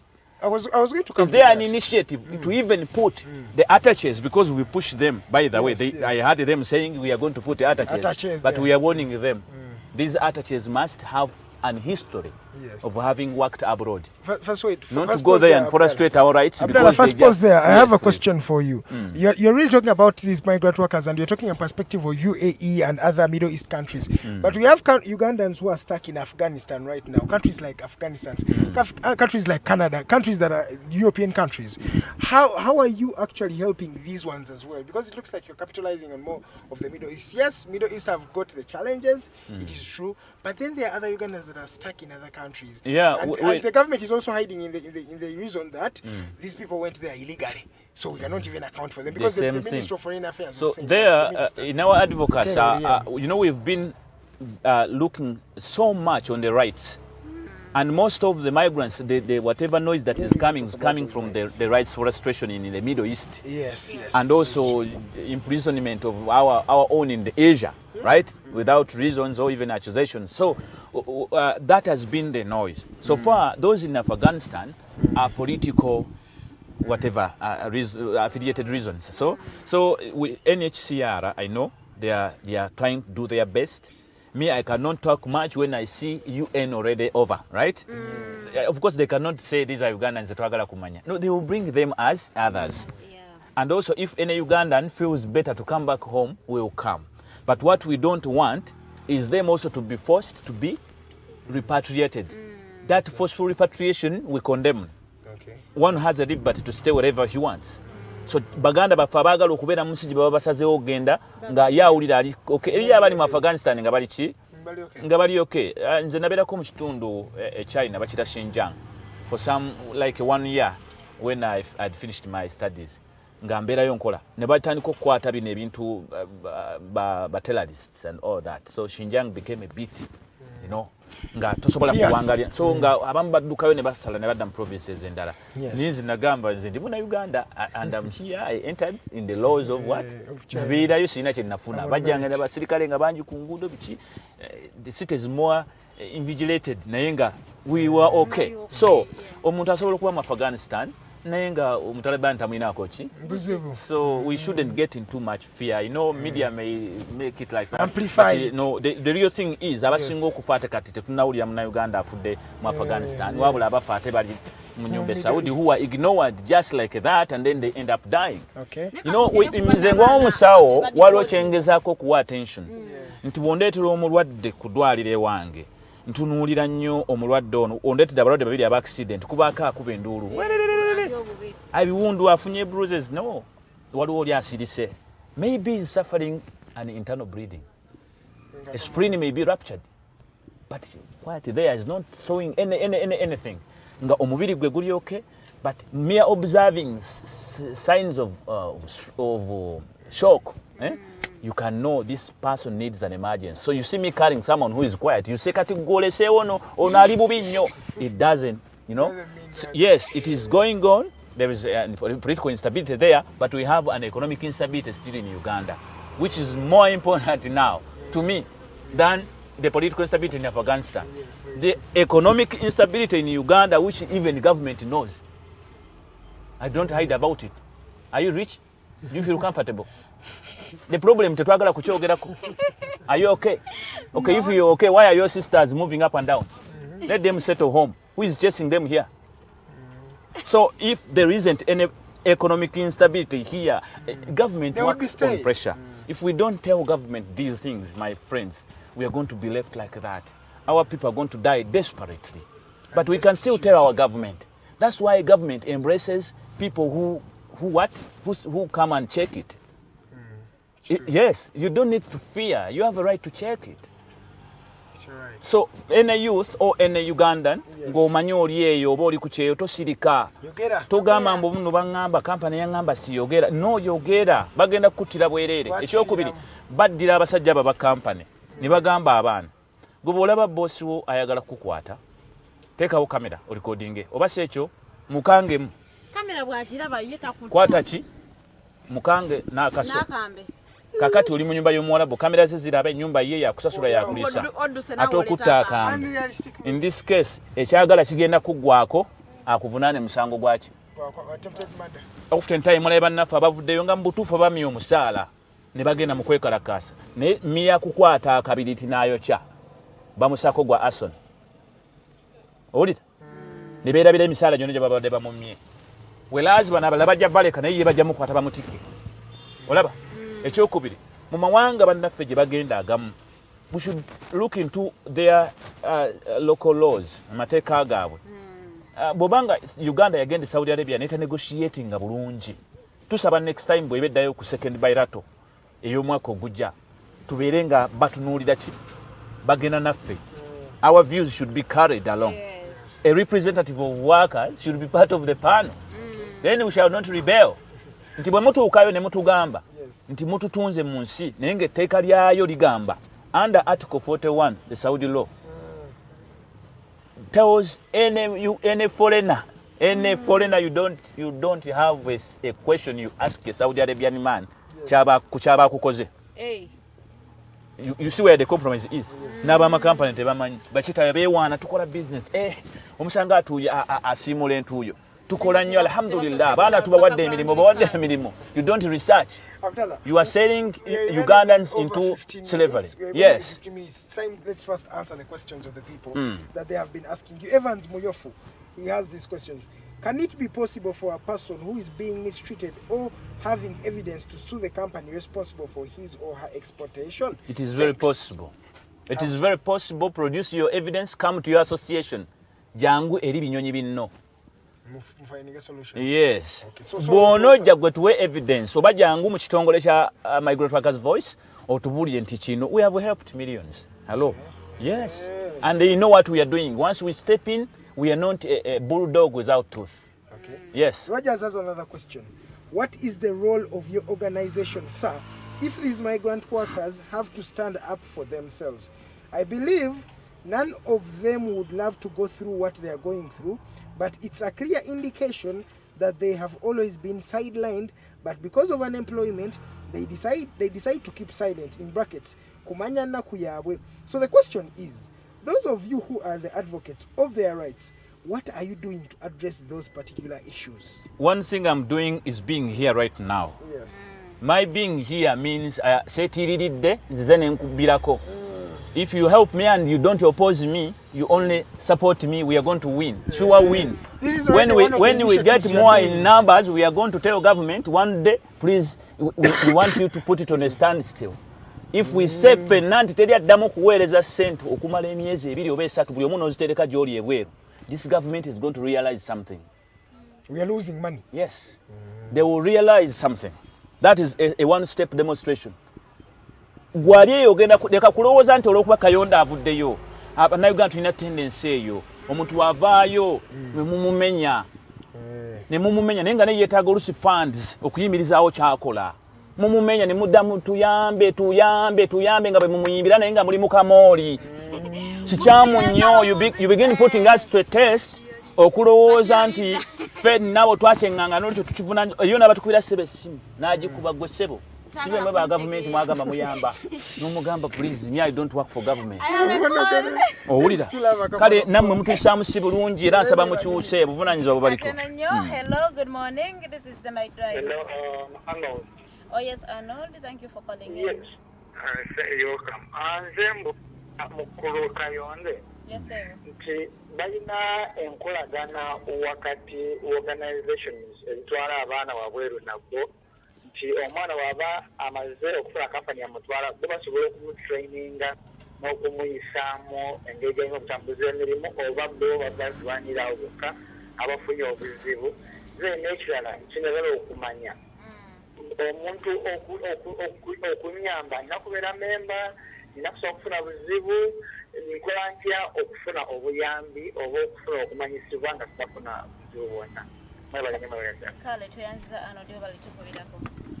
Okay, bwana Arnold ekibuzo ky'obuuza kibadde kirungi nti tulina agambye nti tulina mwine enkolagana yonna ne zino companies ezitwala abaana ebweru nti baba bamaze bakonfaminga nti 10 betutwala mwe mugendayo ne mbasomesa rights zaabwe kiki kye bali idea ffe tulina n'okwesomesa mu association because we have experience ffe tulina obuli abannaffe bituufu naye weesanga ministry yakitujjako era kyova tukyagitatinga we need to be included nti enkolagana yo bwana Arnold teriiwo era petition weeri mu parliament speaker twamuwandikira okulaba nti batuwa enkolagana eyo bagiwa yuwera bo bamanyi yuwera era bogenda mu poliisi n'obuuza abapoliisi bonna ensonga ezikwata ku baana ate balifaalinga ku bablokers kati n'otunuulira level y'okutegeera nze amusole tuseba elite abatula mu bitongole ebyenjawulo nga gwoli eyo omwana bw'afuna obuzibu ebweru ojuliza kimu yuwera you have a problem abakozi baba bwe temwaba wa trade union eyokuba nti balina union then appreciate their association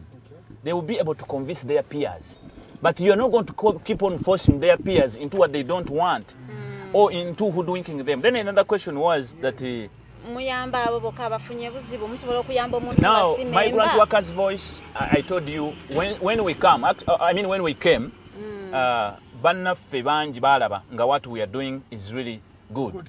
So even when they thought to register an association, they bold almost the same name but different articles. The others are Migrant Workers Network Association, right? Yes. They are migrant workers. We have no problem because in our advocacy we are telling them please have an association.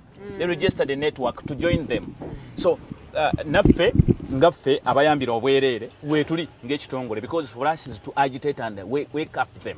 Okay. Nti bano betuyambye twagendanga okukizuula nga tulina bwe tubalifaalinga mumaze muyamba mumukomeza oba mukukusizza toyina mu butuufu gy'ogenda kumutwala bamubuulira ebituufu olina kumusindika mu association bo abakubye ekyeyo banne bawala banne bakibuna ne bamukola ki ne bamuhandolinga kati ekyo kye tukola okugamba nti kuyambira bwerere of course bw'aba agende mu association alina okuketalinga okufollowinga rules za association eryo ddembe liye yamanyi oba asasula oba tasasula but wabanga ayagala okubaayo kimukwatako ffenaffe tutunule ne tugamba ekimu ku bituwa essanyu nga muli bumu nga muli organize so lwaki nkyogerako oli ayinza okugamba ono organization lwaki ayogera association please you have no right to stop me because the other one is what I'm advocating for. Yes.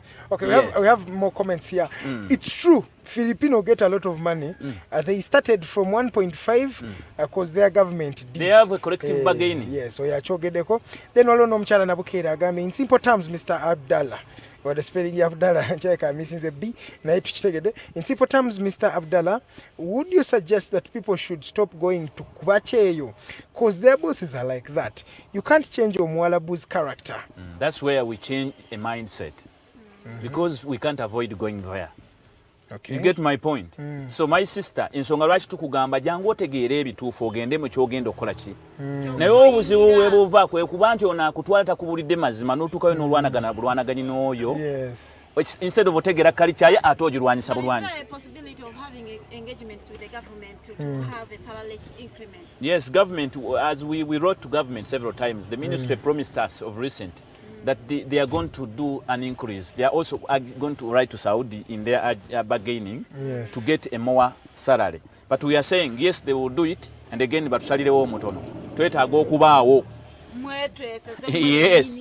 Sibi akudda omututu atunuddemu nga twaba tujja bongerayo emitwalo 5. Tujja bigaana ate abaana bakyadduka mu biyumba. Ekyo kibabuulidde. Ate buli we badduka mwe muswala.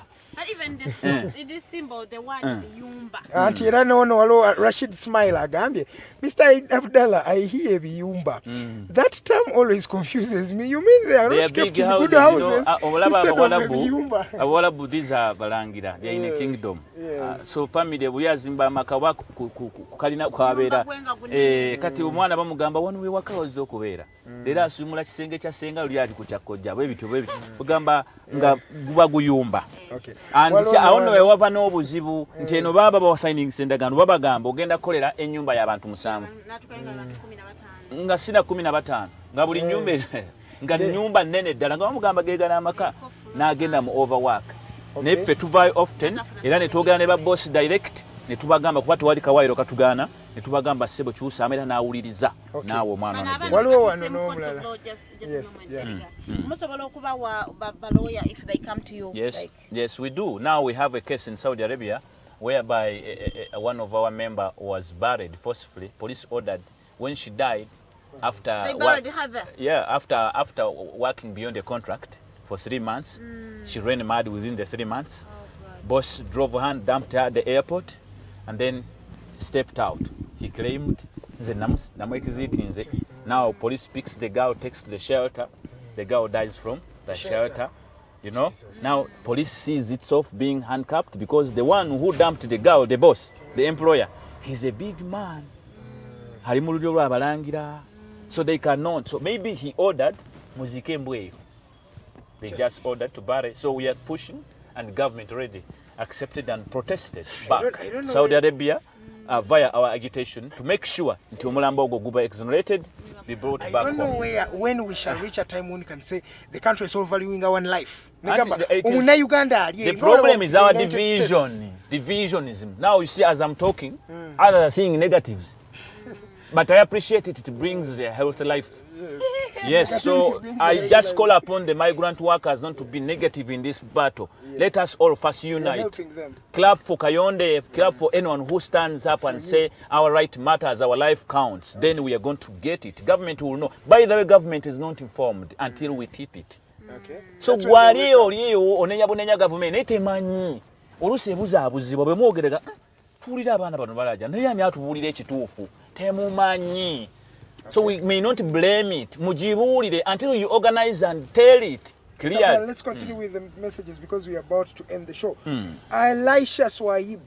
Even the Ugandan embassies are now paid by Arabs, whereby Ugandans are not given services as it should be done because even its government has not facilitated it. Oh no, yadabuza what's a job order ya chise. Okategeddako omwana kalese. Bota supporting abakozi b'embassy. They are in one way going to play a backdoor check. Girabo otinze clearly. Gende Uganda kifugundi ogirebo otekewo obukadde 2. Nze ngenda kusortinga ne bayisaawo n'abatatuukiridde. Bannanga abantu bangi abaliko SCE na Chamagero we bali kubanga olaba Ruth Calixta Mirembe, Mebo Mirembe, SCE na Chamagero, Rogers, Aisha Swaibu, Mariam M. Musoke, tumuhimbise Norman, kuliko abantu bangi, kuliko Aaron Kiza, Turiachira Robert, Carlos Young, Kakaize Rida, Sembajwe Paul, Sarah Amina Namiro, Namirembe Angela, Kwesiga David, Nyaribi David, Jones Kwesiga, David K. Waswa, Kwesiga Benson, Kadugala, Molly, Emma, Anthony Odu, Mwebale Nyoba Nange, Rashid Smile, Nabukera, abantu banja badde balaba show y'olunaku olwaleero ndowooza nga tumaliriza council Dr. Abdallah. You can call me anything. My name Kayonde itself means council. Oh, okay. So you're council, Dr. Kayonde. What are some of the rights? Just bayisizemu abaana bali mu kutula abashanita abaliko sawa zino. Okay. Rights zaabwe ziri ki? The rights. Beyamba batya mangu. Yes, one, you have a right to communication because that is right number 1 for any threat. You are right to communicate. You have to be with your phone. Both what aina kujjako simu. Second, you have a right to eat. Both what aina kumma mmere. What you have to know about eating, you have also to adapt to their food. don't reach there nga bakuwadde kubuzi ate notandika okugamba batuwa ebichapati ebikalu fe twagala matooke, then you are wrong. Why did you go there when you know they are eating chapati and kalu? Whatever they call chapati and kalu is their food. Bogende bulyambo olyambo omuchina agamba lu sanswesu. Yes. So no naturally just take it. No, yeah, it's okay. Yes, then also another right, you have a right to speech. Yes. You have a right to speak out when you are being frustrated. You have a right to salary. Your boss has to pay you at the end of your month. I mean the months you've worked for. You don't need to keep pending or waiting. He's supposed to pay you. If in other words, if he cannot pay, let him win you off. Okay. You have a right to collective bargaining okujja mu association wegatamu ne banno no bargaining ensonga zammwe ne zigguka. Ekirala kyembeewazanga kino kikulu, mwewale nnyo okuvaayo n'ofrontinganga nze bondaba wano era nzize wano sizze nga Kayonde nti Kayonde agambye no naze kulwa Migrant Workers Voice. So fronting alone is very bad. Once you land into being a victim, then one can finish you very fast. Ate documents is a passport. By no parents. Yeah, I'm coming. It is also a liberty that you are supposed to keep all your documents. However, Mukafara system, they believe keeping your document is safe because bakugula. Therefore, they are not sure. Nabo bagamba tulina guarantee but tasigaza passport ye. That's why in the same Mukafara system, they say ono yakugula ayina omuguwa ogukufulumya. Yaina exit visa abaana bali Saudi mukimanyi. Nti ne bobo okoze otya era ne mulambo gwo yagira oguzza. So waliwo obulipo bungi bwe tulina okuyimira twagitatinga oba bukyuke until we get our liberties. Otherwise eddembe lingi lyolina lyoteekeddwa okukozesa naye buli weetiiririra omaliza tolifunye. Doctor, nga tumaliriza sibula bannaUganda abakola babadde bangi bakunyumiddwa ate naawe kimanyi obanyumiddwa. It was really an insightful discussion. Njagala okusibula baganda bange mwenna abaliyo mbagala nnyo kyembagamba kiri kimu tugende bweru tukole. Me I support migration because I've been there. I know it earns you. Ekikulu most importantly bwogende bweru, how do you calculate your money, avoid the excitement about how you save. You want to first make your family happy and all whatever. Uganda is the same. Don't be excited, please. They have a tendency and a floating character of Pearl of Africa. If it is so Pearl, why is it not able to give you so that? Polish. Why did you even leave the and Pearl? You go to the desert. Leave the Pearl delusion and the tendency of Pearl of Africa. Yes. Omuntu that woman uli akubane boss wena agamba nseва mu Pearl of Africa. Namba nagamba koja wange Kayihura. Kayihura agenda kujja wanga okubye boss. In other words, you are disrespecting your boss's rights or liberties in the name of Pearl of Africa. Uganda sa America. In other words, bw'osalawo byesalirewo osobola okuba frustrated. Olaba ne America ezo okubeera emeddwa okujja abayo mu Afghanistan. How about you in Saudi Arabia? It was a battle. Yes, but thank you so much, Dr. Abdallah. What's the number? 0700-775501. Yes, you can call in that number because it links you directly there. 0700-775501. Ngoine ekizibu totawana na kampani ye mpisi tesala gwaki tekuma store ya nyama oba mu association oba ku kitongole kya Migrant Workers Voice tujja kuyamba tukubule ekyoyina okukola oyambibwe nga totawanye na kulinda kumala kufiirwa bibyo nga tosazeewo obubi. Ekirala kyembeewaza mwewale okusituka mu abaana mu abali mu contract ng'osituka n'ogamba bosi wo nti nkusaba nziza ku office amaze kurepinga nti nziza ku office. In kafara system you are confusing him. He paid you are saying akuwabi akutwale gye bagenda omuvunaana amaze kumumusala nti nzize waka. Doctor, it doesn't rhyme. So first reduce that until we get there, we shall cross the river. Okay. Thank you so much for joining us today. It was indeed an insightful discussion. We come to the end of the show. This has been the Mighty Drive. We had Mr. Abdallah. He is the president of the Migrant Workers Voice. Migrant Workers Voice, an organization that is standing up for the voices of the migrant workers, most especially those that have been, subjected to a lot of problems in the Middle East and those Arab countries. It has been a very, very insightful discussion. Farida Bikobere was with me in the studios today, and on camera is Mr. Rogers Turiahabwe. He has been there. Ted Tenjo at Ted Tenjo on Instagram is our producer of the day, and the director remains Mr. Kato. Kato, big up to you. He always makes the magic here. And at the command center we have Arnold Mukose. Anthony, thank you guys for always watching and waking up every day, Monday to Friday, from 7 a.m. to 9 a.m. to join us and have a discussion. Today, we shall be having the Voltage Show in the evening, yours truly by Luwede Lillian. That happens every Monday and Friday from 7 p.m. to 9 p.m. Omchala Lillian Luwede. Princess abeerawo nga munyumyamu naye mboozi. Tomorrow omulangira agenda kuba waali era ku Rocksatula tujja kukomawo as the Mighty Drive.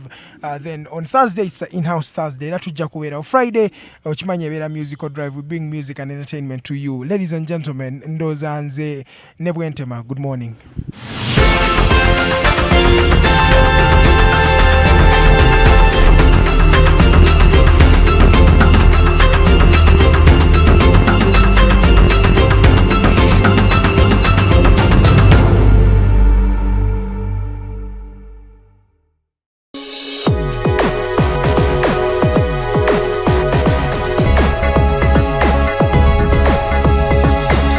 The Alternative Dig Talk.